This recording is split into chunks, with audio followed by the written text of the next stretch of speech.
Bapak, Ibu, Saudara-saudara yang diberkati Tuhan, selamat pagi dan shalom. Kita berjumpa lagi dalam waktu teduh pagi bersama Gereja Toraja Jemaat Bogor edisi Kamis 31 Oktober tahun 2024. Kita akan membaca Sabda Tuhan Ibrani 9 ayat 1 sampai 12 bacaan hari ini, dan saya akan membaca hanya ayat 7 sampai 12. Mari sebelum mendengar firman Tuhan, kita berdoa. Kami menaikkan puji dan syukur bagimu Allah Bapa, karena kasih sayang-Mu kami boleh menikmati hari baru. Pagi ini kami rindu mendengar dan membaca firman-Mu. Tolong kami ya Roh Kudus dimampukan memahami firman Allah dan melakukannya. Bersabdalah ya Bapa, ampuni dosa kami. Dalam nama Yesus kami berdoa. Amin. Ibrani 9 ayat 1 sampai 12, dan saya akan membaca hanya ayat 7 sampai 12 firman Tuhan. Tetapi ke dalam kemah yang kedua hanya imam besar saja yang masuk sekali setahun, dan harus dengan darah yang ia persembahkan karena dirinya sendiri dan karena pelanggaran-pelanggaran yang dilakukan oleh umatnya tanpa sadar. Dengan ini Roh Kudus menyatakan bahwa jalan ke tempat yang kudus itu belum terbuka selama kemah yang pertama itu masih ada. Itulah kiasan masa sekarang. Sesuai dengan itu dibawalah persembahan dan kurban yang tidak dapat menyempurnakan hati nurani orang yang mempersembahkannya, melainkan hanya berkenaan dengan makanan, minuman, dan berbagai macam pembasuhan, yakni peraturan-peraturan lahiriah yang hanya berlaku sampai tiba saat pembaruan. Namun Kristus telah datang sebagai imam besar untuk hal-hal baik yang akan datang. Ia telah melintasi kemah yang lebih besar dan lebih sempurna, yang bukan dibuat oleh tangan manusia, artinya yang tidak termasuk ciptaan ini. Dan ia telah masuk satu kali untuk selama-lamanya ke dalam tempat kudus, bukan dengan membawa darah kambing jantan dan darah anak lembu, tetapi dengan membawa darahnya sendiri. Dengan itu ia telah mendapat kelepasan yang kekal. Amin. Tema kita, teguh dalam Kristus, tumanan lan Kristus. Saudara-saudara yang diberkati oleh Tuhan Yesus, hari ini reformasi gereja berumur 507 tahun. Salah satu alasan hal tersebut terjadi adalah karena ajaran-ajaran gereja pada waktu itu dianggap tidak berdasar pada firman Allah. Salah satunya adalah diterbitkannya surat penghapusan siksa atau indulgensia. Dalam keyakinan gereja Katolik kala itu, indulgensia dapat menghindarkan jiwa orang mati dari api penyucian atau disebut glossorarium.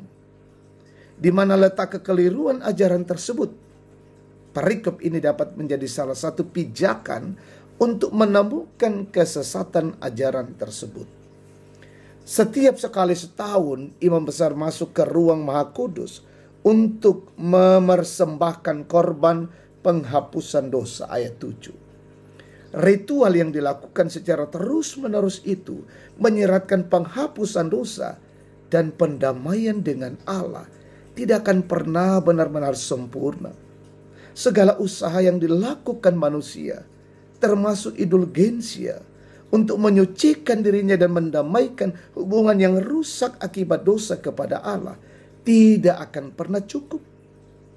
Ayat-ayat sebelumnya memuncak pada ayat 11 sampai 12. Penebusan dan pendamaian dengan Allah sempurna dalam Yesus Kristus, karena hanya Dialah domba yang kudus dan sempurna dari Allah.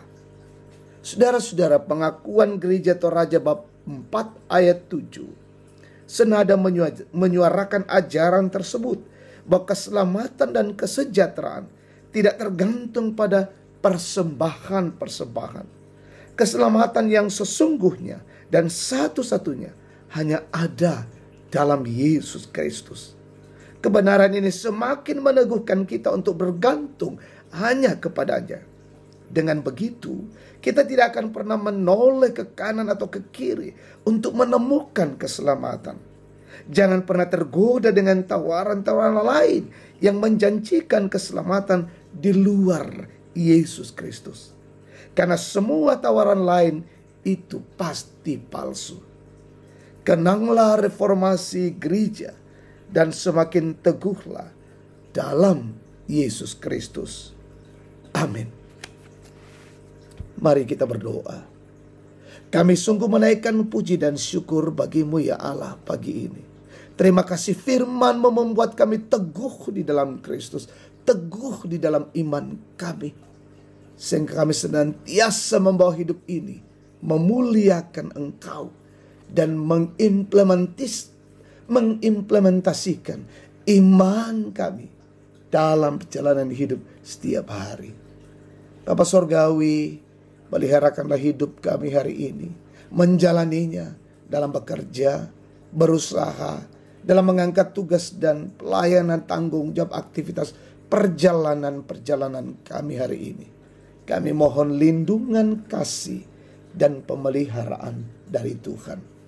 Berkati bangsa dan negara kami Republik Indonesia. Berkati pemerintah kami, pemimpin kami, wakil rakyat, aparat negara, penegak hukum. Tuhan tambahkan hikmat bagi mereka mengayomi bangsa dan negara ini berdiri menegakkan kebenaran dan keadilan.